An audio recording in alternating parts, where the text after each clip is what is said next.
Alright, let's have a look. This filthy chunk of metal is a 48mm S&S Super E butterfly type carburetor. Now they're typically installed on large high performance big twin race engines, kind of like this one here. But mine lives on an old shovel head.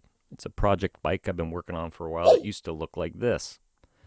Now if you want to see how I turned this lump of coal into a diamond, keep watching. I'll show you my process, step by step, in close-up detail.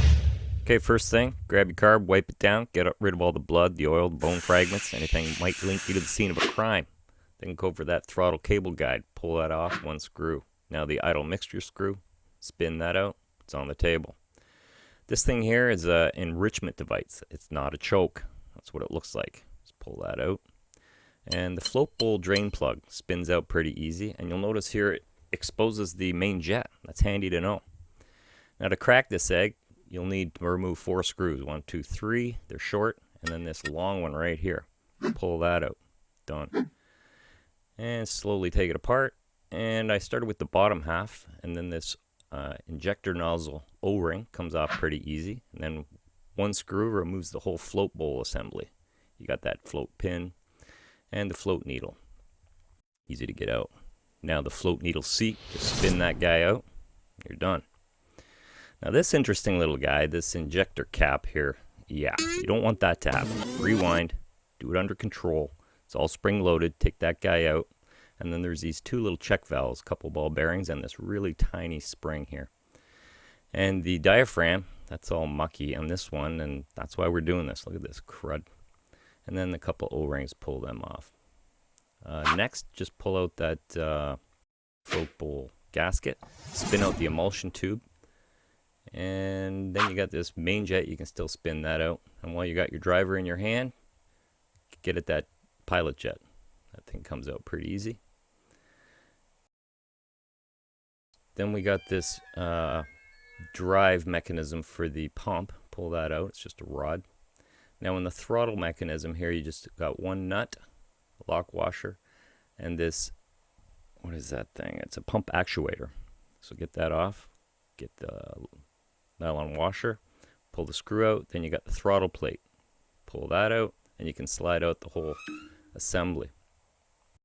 Now to get the throttle spool off, it's just a nut and a lock washer, and there's a spring in behind there that just slides off too. Then remove those stops and the bellows. And then all we got to do is peel out this O-ring, just like that. Done. All right. Now with all these parts, we got to get this stuff all cleaned up. I scoop all the little bits into a glass jar, fill it with fluid, and drop it into a ultrasonic cleaner with all the other bits. Now, you can clean them however you want. Soapy water or a pail, get your buddy to clean them up, whatever. After you rinse them off with some soapy water, it's a good idea to blow them off, dry them up, even coat them with some light bit of oil. Then I like to set up a nice workspace on the dining room table. Get all the bits and pieces, dump them out on the table. If I can't put this puzzle back together.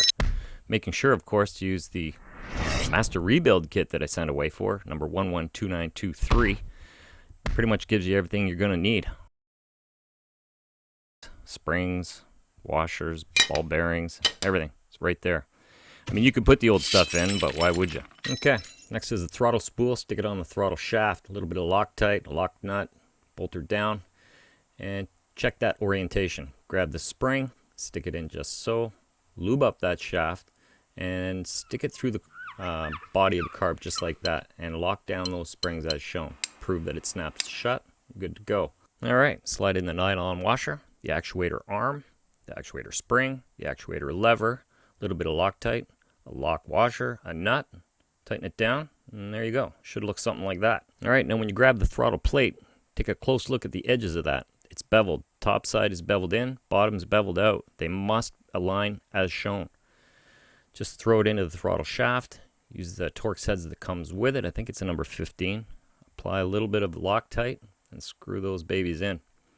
You do not want them coming loose and getting sucked into your engine. That would be a bad day. Prove it works. And if you got it right, that fit will be tight.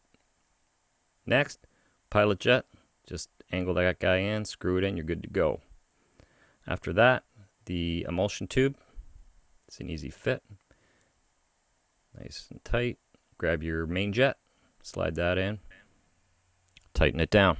There you go, looking good. Next, this bag of goodies. You got ball bearings and springs. There's that check valve spring, an O-ring.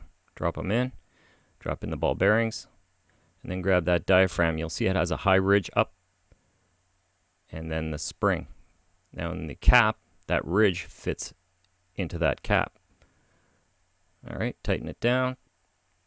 And for some reason I went with the float bowl drain plug next. Replace the O-ring and just snug that down. Okay, then this float needle seat, stick that in, nice new one. And then grab the float, put in the needle and the little axle there. Check it all works out, looks good. And then on the injector, there's a little O-ring, slide that on. Perfect. Find the gasket, stick that on. This is a little bit of white grease. I put that in the bellows just to make things slippery. Put in the actuator arm. There you go. Now you can pop this thing back together. Line it all up. If everything's good, it should just slip together. Use the 3 little short screws where they go and the 1 big long one, and then using a crisscross pattern, tighten everything down. Okay, then on the enrichment device, I just threw a little bit of Teflon paste, maybe a little too much there. You don't need that much. Tighten it in, good to go. Spring load your idle mixture screw, put that in. Back it off 1.5 turns from buried. That's where we'll start when you tune this thing up. Now all we do is spring load the idle speed screw and the pump adjustment screw. Put them in place, they look like that. Then grab the throttle cable guide, screw it down. Nice. Okay, now we're almost home. We just need to fit this rubber O-ring in place. Line it up, press it in. Bam, done. Well, there you go. This thing looks great. Now, these carbs are literally a work of art, and when they're correctly installed and jetted, they perform brilliantly. Now, if you want free installation and jetting instructions, you can visit the S&S website, or you can just type in this number to your search bar, and that'll take you right to the PDF link. So good luck, have fun, and remember, always try and learn.